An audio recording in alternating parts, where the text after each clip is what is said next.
नैषधीय चरितम का प्रथम श्लोक हम शुरू कर रहे हैं। नैषधीय चरितम महाकाव्य के अध्ययन की इस नई सीढ़ी, ठीक है। इसमें हम पूरे प्रथम का सर्ग को, पहला जो सर्ग है इसका, इस पहले सर्ग को पूरा का पूरा शब्द सह पढ़ेंगे। तो बहुत विस्तार से चलेंगे पहले श्लोक में ही। यहाँ आपको दिखाई पड़ रहा होगा, निपीय यस्य क्षितिरक्षिणः कथां तथा द्रियन्ते न बुधा सुधामपि नरस्य क्षत्रेत कीर्तिमंडलस्य राशिराशीन् महासां महोज्ज्वलः। इसका प्रमुख रूप में यदि अर्थ देखा जाए तो यस्य क्षितिरक्षिणः कथां, यहाँ देखिएगा, यस्य यानी जिस, यस्य यानी होता है जिस, क्षिति रक्षी, क्षिति रक्षी का मतलब होता है क्षितिम रक्षति इति क्षिति रक्षी। सुप्त जातो निनिस्ताक्षिल्य सूत्र से एक निनि प्रत्यय, ठीक। क्षिति कहते हैं पृथ्वी को, और क्षिति का रक्षण करने के कारण जो क्षिति का रक्षण करता है वो होता है क्षिति रक्षी। तो यस्य क्षिति रक्षिणः कथां, कथा को निपीय, इस क्षिति रक्षी की कथा को आस्वादित करके, निपीय का मतलब अब यहाँ पा धातु नहीं है, क्योंकि पा धातु से यदि हम लेप प्रत्यय लगाएंगे, नहीं उपसर्ग से पा धातु से लेप प्रत्यय लगाएंगे तो निपीय शब्द न बन करके निपाय शब्द बन जाएगा। क्योंकि भूमास्था गापा जहातिसाम हलि सूत्र से जो पा धातु के आ को ई हो रहा था, उस ई का निषेध हो जाएगा न लेपी सूत्र से, न लेप प्रत्यय लगे होने पर आ को ई नहीं होता। तो आ को ई नहीं हो पाएगा तो पा को पी कैसे हो पाएगा, इसलिए निपाय ही रह जाएगा, निपीय नहीं रहेगा। यहां पर मल्लीनाथ जी कहते हैं कि निपीयेति पिंग स्वादे, मल्लीनाथ ने तो स्वादे कहा है, पर पाणिनीय धातु पाठ में पिंग पानी धातु पाठ होता है, पिंग पानी। तो पिंग ये दिवादिगण की एक धातु है जिसका पीयते पीयते पीयन्ते ऐसा रूप बनता है, ठीक है। पीयते पीयते पीयन्ते ऐसे रूप चलते हैं, ठीक है। तो पिंग धातु से, जो कि मल्लीनाथ के हिसाब से स्वाद अर्थ में है, भगवान पाणिनि के अभी वर्तमान में प्राप्यमान धातु पाठ में जो कि पान अर्थ में है, ठीक। मल्लीनाथ जी कहते हैं स्वाद और पाणिनि जी कहते हैं पान, जिस अर्थ में भी हो, उस पिंग धातु से जब हम लेप प्रत्यय लगाएंगे तो निपीय बनेगा। तो निपीय का मतलब निशेषण पीत्वा, सुन, पान करके ऐसा अर्थ ले लीजिए, अथवा आस्वादन करके। क्या आस्वादन करके? कथाम, कथा का आस्वादन करके। किसका आस्वादन करके? कथा का। अच्छा, किसकी? तो यस्य क्षिति रक्षिणा, जिस, क्षिति यानी धरती के, रक्षी यानी पालक, क्षमा पालकस्य। मल्लीनाथ ने क्या कहा? क्षमा, क्षिति रक्षिणा क्षमा पालकस्य। क्षमा यानी धरती के पालक, रक्षक करना, पालन करना, एक ही बात। तो क्षिति के रक्षी यानी जिस, इस धरती के रक्षक, धरती के पालक की कथा को निपीय यानी आस्वादित करके, जिस धरती के पालक की कथा को निपीय यानी आस्वादित करके, बुधा, बुधा, बुधा कौन है भाई? बुध शब्द का अर्थ है, क्षीर स्वामी ने प्रायः, क्षीर स्वामी और फिर एक और कोश का संदर्भ दिया है मल्लीनाथ ने, मुझे जहां तक ध्यान आ रहा है, एक संदर्भ दिया है ज्ञात्रिचांद, एक विश्व कोश का दिया है, विश्व ज्ञात्रिचांद्र सुराह बुधा। बुध शब्द का तीन अर्थ है, एक ज्ञात्री, ज्ञाता, बुध का मतलब ज्ञाता, विद्वान, है ना, और एक चांद्री यानी चंद्र के पुत्र, बुध ग्रह भी है, चंद्र के पुत्र, है ना, और सुर यानी देवताओं को भी बुध कहा गया, ठीक। तो बुध शब्द के तीन अर्थ में ज्ञाता, चंद्र और बुध, ठीक, बुध ग्रह, ये तीनों बुध का मतलब है। यहां बुध का अर्थ देवता ले लीजिए या बुध का अर्थ विद्वान ले लीजिए। देखिए, नैषधीय चरितम काव्य की यही विशेषता ही है कि एक श्लोक में अनेक अर्थ रहेंगे। तो आप जितने अर्थ पढ़ेंगे उतने ज्यादा मजा आएगा, उतने ज्यादा आपको कुछ नवीनता पता चलेगी। तो यहां क्या कह रहे हैं? इस राजा की, यस्य क्षितिरक्षिणा कथा निपीय, जिस राजा की कथा का आस्वादन करके या जिस राजा की कथा का निशेषतया पान करके, बुधा सुधामपि तथा न आत्रियन्ते, बुधा, यानी अब बुध शब्द का आप कोई भी अर्थ ले लीजिए। बुधा यदि बहुवचन में कहा गया है तो उसका मतलब एक वचन वाला बुध ग्रह तो नहीं लिया जा सकता, क्योंकि बुध ग्रह तो बहुत सारे हैं नहीं, है ना। चंद्र का पुत्र भी यद्यपि बुध है, फिर भी यहाँ बुधा बहुवचन कह दिया जाने के कारण बुध शब्द का दो ही अर्थ संभावित हो सकता है, या तो विद्वान या तो देवता, क्योंकि विद्वान भी बहुत सारे हैं और देवता भी बहुत सारे, ठीक है। तो बुधा यानी देवगण और विद्वज्जन, ये दोनों सुधाम अपि, सुधा किसको कहते हैं? अमरकोश के अनुसार पीयूषम अमृतम सुधा, पीयूषम अमृतम सुधा, ये तीन नाम है अमृत के। तो बुध लोग, विद्वान लोग या बुध लोग, देवगण, ये सुधा को यानी अमृत को भी, अपि, अपि लिखा है, सुधाम अपि, अमृतम अपि, अमृत को भी, तथा न आद्रियन्ते, अमृत को भी उतना आदर नहीं करते, यानी अमृत को ही ना भूल जा। अब आप सोचिए कितनी रोचक कहानी होगी, है ना, कितनी गजब कहानी होगी उस राजा की, कि जिस राजा की कहानी को सुनकर देवता लोग अमृत पीना भूल जाते थे। यानी अमृत को भी, जो उनका मुख्य आहार है, देवताओं का मुख्य पेय है, देवलोक में अमृत कुछ अवशेष बचा है जो निकला है, उसी से थोड़ा थोड़ा पीते रहते हैं। या चंद्र देवता को कहा गया, चंद्र अमृत का निस्संदन करते रहते हैं, अमृत का प्रवाह करते रहते हैं। तो वो वाला शुद्ध वाला अमृत तो एकदम से जो अमर कर देने वाला नहीं बचा है, पर फिर भी ऐसा एक अमृत अक्षय कोष में भर के पड़ा हुआ है जो देवताओं के यहाँ क्षीण कभी नहीं होता, ऐसा पड़ा हुआ।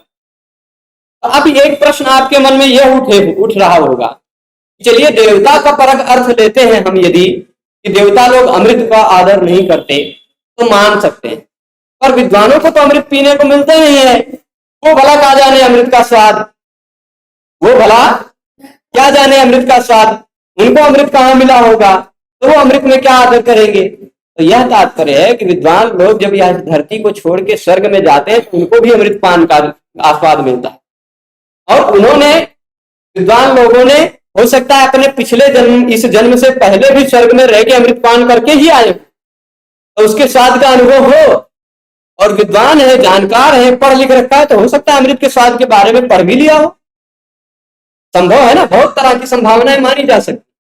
तो विद्वानों को भी अमृत के स्वाद का अनुभव है। या हो सकता है स्वर्गलोक में जाते हैं, तो स्वर्गलोक में जाने के बाद उन विद्वानों को जब अमृत पीने को मिलता है और नल की कहानी को सुनने को मिलता है, तो नल की कहानी सुनने में ज्यादा इंटरेस्ट दिखाते हैं, अमृत में उतना ज्यादा नहीं। तथा न आद्रियन्ते, इसको सुधाम अपि, अमृतम अपि, इतना समझ गए हैं। तो यस्य, जिस क्षितिरक्षिण राजा की कथाम, कथा को निपीय आस्वादित करके बुधा विद्वान लोग सुधाम अपि, अमृतम अपि, अमृत को भी, तथा न आद्रियन्ते, उस तरह आदर नहीं करते। उस तरह मतलब किस तरह? अरे जिस तरह नल की कथा का आदर करते उस तरह अमृत का भी आदर नहीं करते, यह तात्पर्य है, ठीक है। अब इसमें और बहुत सारे अर्थ सोचे जा सकते, पर उन अर्थों को बताने से पहले हम तीसरे और चौथे लाइन के अर्थ में चले जाए। ठीक, पहले दो पादों का अर्थ समझ गए होंगे।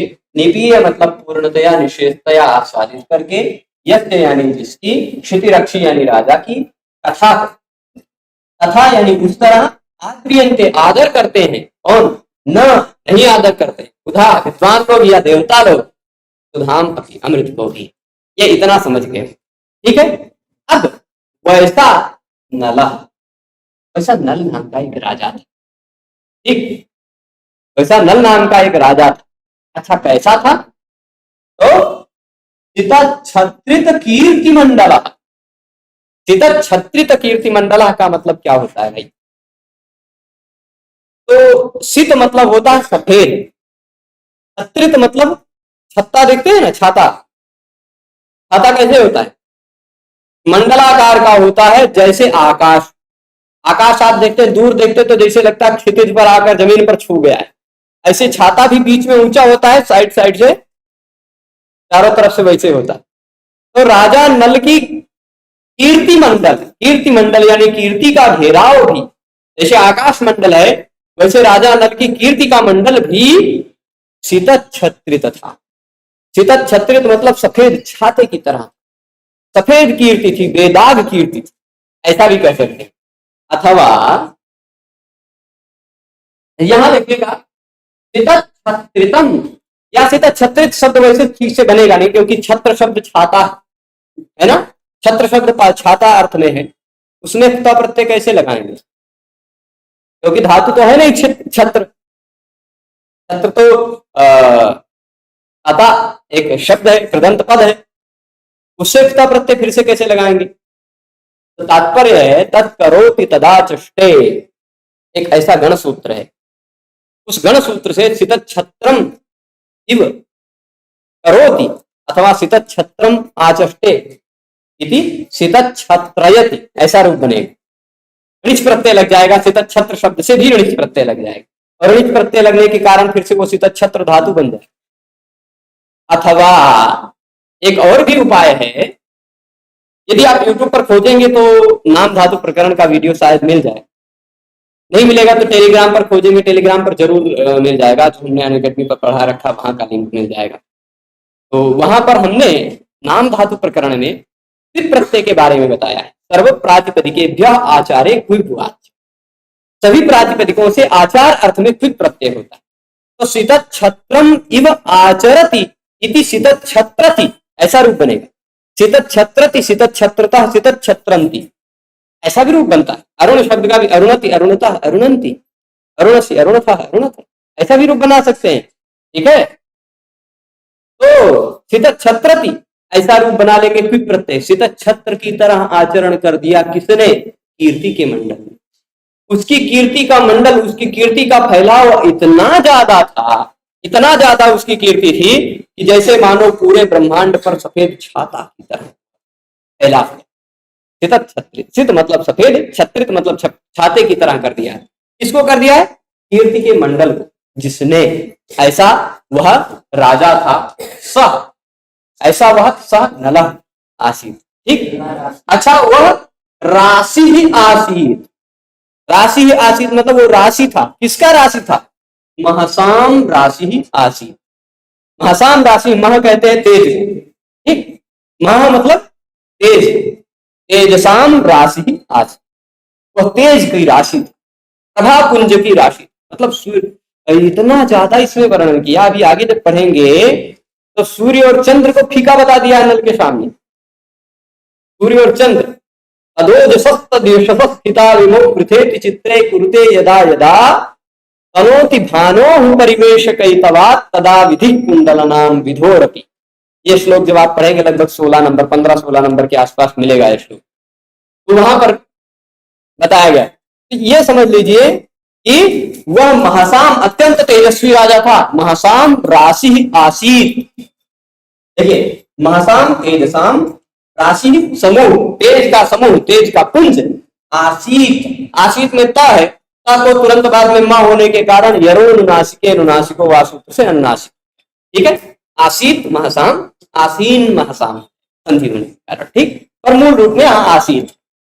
तो वह महासाम राशि आसीत, अच्छा और महोज्वल, अत्यधिक उज्ज्वल। ठीक है, महाचाको उज्ज्वला महोज्वला ऐसा भी अर्थ देते हैं, और क्या कहते हैं, प्रकाश से उज्ज्वल था ऐसा भी अर्थ रखते हैं, और महोत्सवों से उज्ज्वल था ऐसा भी अर्थ। ठीक है, तो महोज्वल।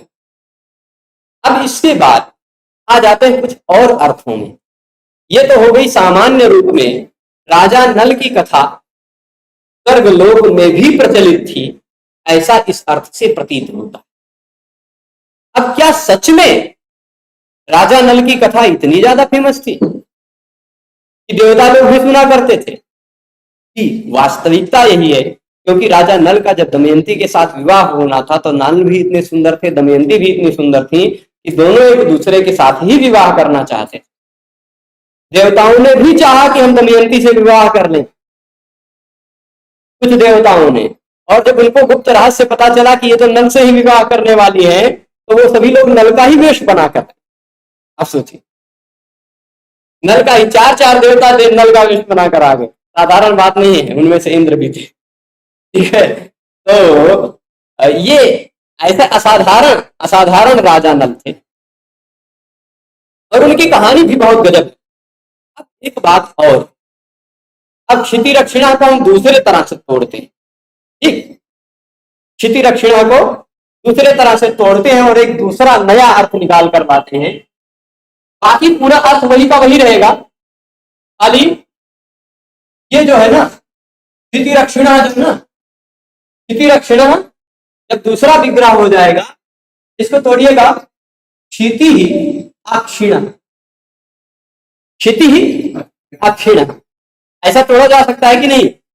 आप देख लीजिए ऐसे, क्षिति और अक्षिणा। अब यहाँ क्षिति में जो विसर्ग दिखाई पड़ रहा है वो जब विराम की विवक्षा होगी तभी विसर्ग होगा, अन्यथा क्षिति शब्द से जो सु प्रत्यय हुआ है, सु का जो र है, सु का सदृशो से जो रू हुआ है, उस रू का र बचा हुआ है, क्षितिर अक्षिणा क्षिति रक्षिणा हो जाए। ठीक है, तो क्षिति रक्षिणा में अब क्षिति का मतलब होता है क्षय, क्षय क्षी धातु है क्षय अर्थ वाली, उससे किन प्रत्यय लगता है, स्त्रियाम तिन सूत्र से किन प्रत्यय जब लगता है तो क्षिति बन जाता है, क्षिति। और क्षिति का अर्थ पृथ्वी होता है, हमने बता दिया। अब क्षिति का मतलब क्षय, धातु से तीन प्रत्यय लगाकर क्षिति बनाए। ठीक, अच्छा किसका? अक्षिणा। अब फिर से अन्वय समझिएगा, यस्य कथां निपीय, इसकी कथा को आस्वादित करके अक्षिणा क्षिति, अक्षी की क्षय हो जाए। अक्षी क्या है? तो सोच से निवासा तद्धित सूत्र है, सोच से निवासा वह जिसका निवास है, ऐसा अर्थ लेंगे। तो अक्ष यानी होता है पाशा, अक्ष मतलब जानते हैं पासे को कहते हैं, है ना, विभीषक के फल का बनता है। पासा जो शकुनी के हाथ में था, राजा नल के हाथ में भी था, है कि नहीं? तो वही अक्षी, अक्ष कहते हैं पासे को। और आपने परीक्षित की कहानी सुनी होगी, सुनी है ना परीक्षित की कहानी? परीक्षित ने जब कलयुग आया था तो उसको रहने के लिए 4 जगह दिए थे, 4-5 जगह दिए थे, उनमें से पाशा भी हुए थे, है ना। तो अक्ष जिसका निवास स्थान है वह है अक्षी, तो से निवासा सूत्र से इन्हीं प्रत्यय कर देंगे तो अक्षी बन जाएगा। ठीक, अक्षिन बनेगा पर मूल से उसका प्रथमा एक वचन में अक्षी बन जाएगा, जैसे करिन का करी बनता है वैसे अक्षिन का अक्षी, उसी का षष्ठी एक वचन अक्षिणा। ठीक, तो अक्षिणा मतलब कले है, कलयुग का क्षति हो जाए, जिसकी कथा को सुनने से कलयुग क्षीण हो जाए। सामान्य बात रही, आपको लग रहा है कि कुछ अतिशयोक्ति कर रहे हैं, ऐसी बात है ना भाई, कलयुग कैसे क्षीण हो जाएगा, ऐसी क्या विशेषता है उनकी कथा में? तो वास्तविकता है ऐसा, ये केवल श्री हर्ष जी नहीं कह रहे, ऐसा महाभारत में वर्णन के आधार पर कार्कोटकस्य नागस्य दमयंत्या नलस्य च ऋतुपर्णस्य राजर्षे कीर्तनम कलिनाशना।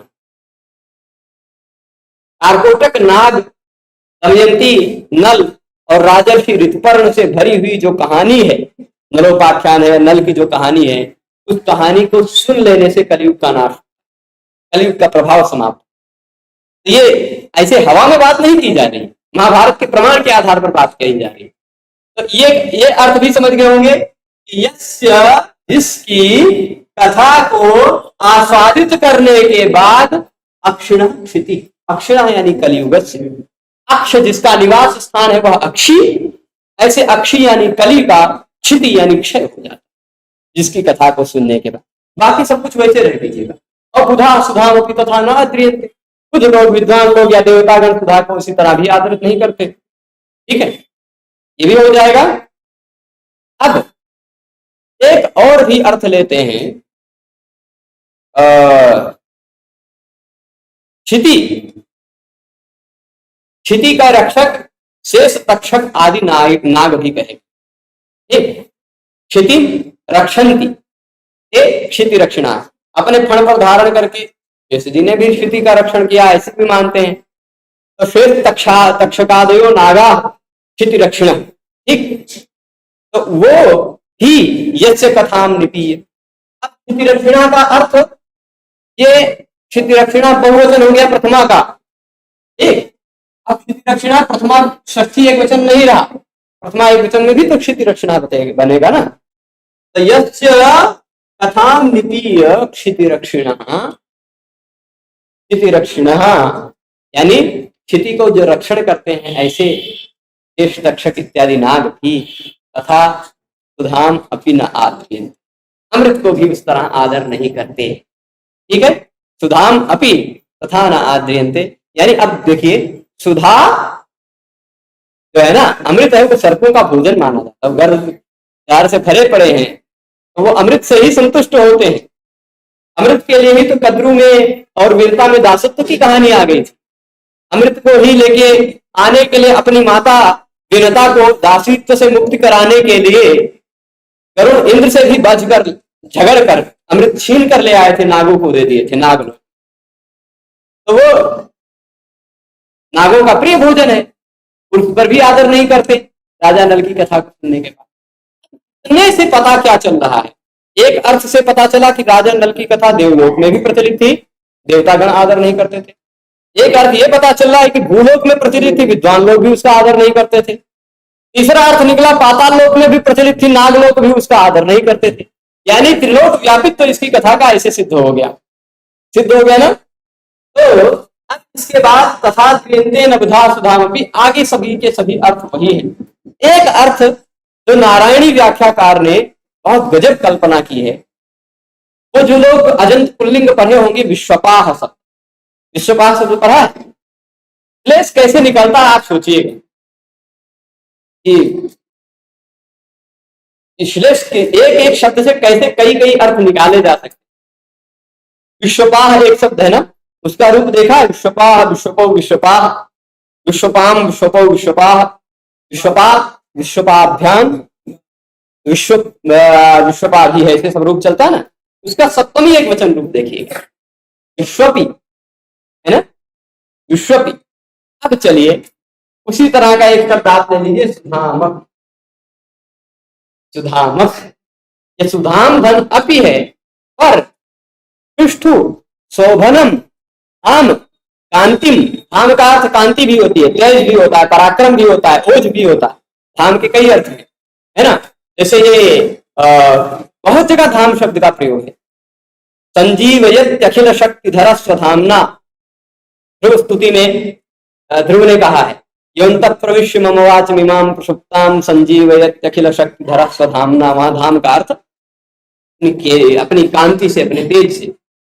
और किरातार्जुनीय हम पढ़ रहे थे, वहां भी कई धाम शब्द का प्रयोग है। विहाय शांतिम नृपधाम तत्पुनः, नृपधाम तत्पुनः, हे राजन तुम अब शांति को छोड़ दो और अपने पराक्रम को धारण करो, तेज को धारण करो, ऐसा कहा है ना। निधाय संधेहि वधाय विद्विषाम, ऐसा। तो सुधाम, सु और धाम जोड़िएगा। धाम मतलब कांति, स्तु मतलब शोभन, धाम यानी कांति का जो पाति रक्षति इति सुधाम पाह चंद्र, मतलब जो अच्छी कांति को अपने पास रखते हैं, ऐसे सुधाम पाह कौन हो गए? चंद्र। जैसे विश्वपाह शब्द है वैसे सुधामपाह भी शब्द है कि नहीं। तो सुधामपाह कौन हो गए? चंद्र। और तस्मिन सुधामपि, सुधामपाह शब्द का सप्तमी एक वचन, सुधामप, सुधामपाह, सुधामपौ, सुधामपाह, ऐसे चला लीजिए विश्वपाह की तरह। तो सुधामपि यानी चंद्रमसी, ऐसा अर्थ लीजिए। तो जिसकी कथा को सुनने के बाद अब क्षिति रक्षिणा के सारे अर्थ लेते जाइए, कोई दिक्कत नहीं। बुधा के भी वो दोनों अर्थ ले लीजिए, देवतागण और विद्वान लोग। सुधामपि यानी चंद्रमा में भी वैसा आदर नहीं करते। भाई विद्वानों के लिए चंद्र भी आदर का विषय है। कभी कभी कल्पना करते हैं, चांद से तुलना करते रहते हैं, चांद की सुंदरता का वर्णन करते रहते हैं, और चंद्र को भी भूल जाते हैं। चंद्र कहाँ उतनी शीतलता प्रदान करता है, चंद्र कहाँ उतनी आह्लादकता है चंद्र में, जितनी आह्लादकता, जितनी शीतलता, जितनी शांति नल की कथा में। तो विद्वान लोग चंद्र पर भी उतना आदर नहीं करते, देवगण चंद्र में भी उतना आदर नहीं करते। ये भी दोनों अर्थ लिया जा सकता है। ठीक है, इतने सारे अर्थ हो गए। तो सामान्यतः हमने इसमें देखा कि जिस राजा की कथा को सुनने के बाद, सामान्य जिस राजा की कथा का आस्वादन करने के बाद देवतागण या विद्वज्जन अमृत पर भी उतना आदर नहीं करते, ऐसा श्वेत छत्र से युक्त, जिसने अपने कीर्ति के मंडल को श्वेत छत्रित कर लिया था, सफेद छत्र की तरह बना लिया था, ऐसा राजा नल तेज की राशि महोत्सवों से उज्जवल अत्यंत सुशोभित एक राजा हुआ। यह तात्पर्य हुआ इसका प्रथम श्लोक का। इसमें वंशस्थ छंद है और एक जो प्रमुख अलंकार है व्यतिरेक अलंकार, और भी है। श्लेष तो इतना प्रचुर मात्रा में दिख रहा है, ठीक। श्लेष और व्यतिरेक यदि अन्योन्य निरपेक्ष हैं तो फिर संसृष्टि भी अलंकार है, संसृष्टि भी इसमें है, श्लेष भी है और व्यतिरेक है। व्यतिरेक अलंकार कहां पर होता है? दो लक्षण यहां मल्लिनाथ जी ने जो लक्षण बताया है वह है आधिक्यमुपमेयस्योपमानान् न्यूनताथवा, आधिक्यमुपमेयस्योपमानान् न्यूनताथवा, यह व्यतिरेक अलंकार का लक्षण है, मैं समझा भी दूंगा। अथवा काव्य प्रकाश में कहा उपमानाद्यदन्यस्य व्यतिरेकः स एव सः, ठीक, कि जहां पर उपमान और उपमेय में किसी एक को अधिक और किसी एक को कम करके बता दिया जाए, तुलना में किसी एक को बढ़ाकर किसी एक को घटाकर बता दिया जाए, वहां पर व्यतिरेक अलंकार। यहां कंपेयर किया गया अमृत को और राजा नल की कथा को। राजा नल की कथा को अमृत से भी अधिक करके बताया गया। उपमान और उपमेय में भाई तुम्हारा मुख चांद की तरह है ऐसा कहने पर, तुम्हारा मुख चंद्र की भांति सुंदर है ऐसा बताने पर सामान्यतः उपमा है, पर यहां ऐसा नहीं कहा कि ये राजा नल की कथा अमृत की तरह मनोहर है, अमृत से भी बढ़कर है ऐसा कह दिया गया है ना। तो जहां पर उपमान और उपमेय में जिन दो चीजों को कंपेयर किया जा रहा है, उन दो चीजों में कोई एक को बढ़ाकर बता दिया जाए, कोई एक को घटाकर बता दिया जाए, वहां पर व्यतिरेक अलंकार होता है। तो इसमें एक व्यतिरेक अलंकार भी है। सामान्यतः इतना हमने नैषधीय चरित के पहले श्लोक में पढ़ा। इसमें और भी बहुत सारी बातें हो सकती थी, पर हम सामने के छात्रों के स्तर को देखते हुए और बातों को रोकते हैं। जिसको इसमें और बहुत ज्यादा जानने की रुचि हो, उससे भी अधिक अर्थ निकाले जा सकते हैं इसके। जैसे मैंने कुछ कुछ अर्थ बताए, सामान्यतः इसी में भी आप जोड़ तोड़ के 10 अर्थ से ज्यादा बना सकते हैं। पर फिर भी यदि आपकी विशेष रुचि है तो मल्लिनाथ की व्याख्या के साथ नैषधीय प्रकाश व्याख्या, जो कि नारायणी व्याख्या के नाम से प्रसिद्ध है, उन्होंने लेवल में लिया। नैषधीय चरित की व्याख्या करते हुए मल्लिनाथ जो स्वयं को कहते हैं कि सभी शास्त्रों के अध्येता थे, सभी शास्त्रों के अच्छे अध्येता थे और बहुत निर्विवाद रूप से प्रामाणिक व्याख्याकार माने जाते हैं महाकाव्यों। वो मल्लिनाथ भी ऋजु पद्धति का आश्रय लेते हुए ऊपर ऊपर से चले, बहुत ज्यादा गहराई में नहीं गए, पर नारायणी व्याख्याकार ने बहुत गहराई में लिया, बहुत गहराई में लिया है और अच्छी व्याख्या की है।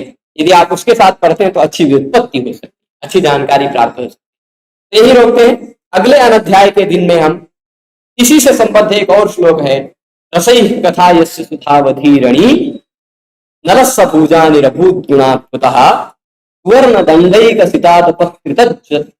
स्फुरत प्रतापावली कीर्ति मंडला।